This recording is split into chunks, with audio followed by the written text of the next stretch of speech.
Hello বন্ধুরা, শাশুড়ি বৌমার রান্নাঘরে তোমাদের সবাইকে স্বাগত জানাই। আশা করি তোমরা সবাই ভালো আছো। তো আমরাও খুব খুব ভালো আছি।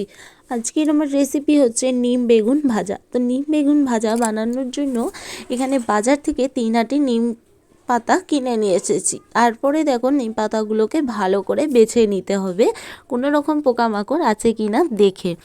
তো দেখো আমার সব কটা নিম পাতা কিন্তু ছাড়ানো হয়ে গেছে, একদম কচি কচি লাল লাল টাটকা গাছের নিম পাতা। তো দেখে বুঝতেই পারছো। তারপরেই দেখো এখানে কিন্তু বেগুন কেটে নিচ্ছি। এবার বেগুনটাও দেখো একদম ফ্রেশ, আর কোনো পোকা বা কানা ছিল না। তো বেগুনগুলোকে আমি ডুমুক ডুমুক করে কেটে নিচ্ছি। তো কারা কারা নিম বেগুন খেতে পছন্দ করো তারা কিন্তু অতি অবশ্যই কমেন্টে কিন্তু জানাবে। আমার তো খুবই ভালো লাগে। তো দেখো বেগুন কাটা হয়ে গেছে। এবার আমি গ্যাস জেলে কড়া বসিয়ে দিলাম। আর এখানে কিন্তু আমার নিম পাতাগুলো ধুয়ে জল ঝরাতে দিয়েছিলাম। এবার শুকনো খোলাতে কিন্তু নিম পাতাগুলো দিয়ে দিচ্ছি। কড়া গরম হয়ে গেছিলো, তাই শুকনো খোলায় নিম পাতাগুলো দিয়ে ভালো করে নাড়াচাড়া দিয়ে শুকনো খোলাতেই ভেজে নিতে হবে।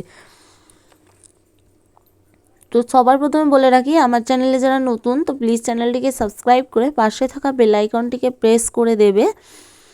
তো দেখো নিম পাতাগুলোকে এইভাবে নাড়াচাড়া দিয়ে শুকনো খোলায় ভেজে নিতে হবে। দেখো একদম কুড়মুড়ে করে ভাজা হয়ে গেছে। এবার আমি একটা বাটিতে নামিয়ে নিচ্ছি। নামানো হয়ে গেছে, তোমরা দেখতেই পাচ্ছ কত সুন্দরভাবে নিম পাতাটা ভাজা হয়ে গেছে। এবার ওই কড়াতেই দিয়ে দেবো পরিমাণ মতো সর্ষের তেল। এবার ধুয়ে রাখা বেগুনগুলো দিয়ে আমি 15 মিনিট মতো ঢেকে দেবো। 15 মিনিট পর দেখো বেগুনগুলোকে এবার নেড়ে চেড়ে দেখে নেবো সিদ্ধ হয়েছে কিনা।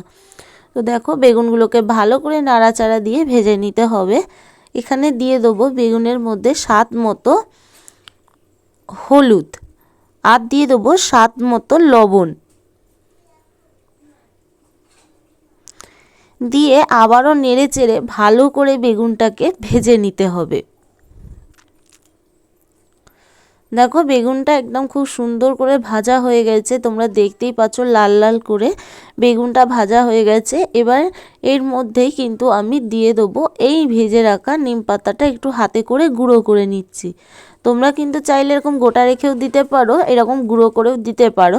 গুঁড়ো করে দিলে আর গোটা করে দিলে কিন্তু খেতে কিন্তু খুবই অসাধারণ হয়।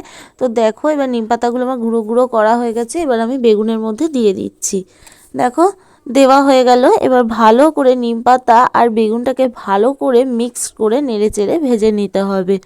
তো আজকের রেসিপি তো আমার এইভাবেই তৈরি হয়ে গেল। তোমরা দেখতেই পেলে নিম বেগুন রেসিপি তৈরি হয়ে গেল। দেখো এবার নামিয়ে নেব। এটা কিন্তু গরম গরম ভাতের সাথে খাওয়া কিন্তু খুবই ভালো, এবং এর উপকারিতা কিন্তু অনেক দূর, তোমরা জানোই। যদি ভালো লেগে থাকে চ্যানেলকে সাবস্ক্রাইব করো।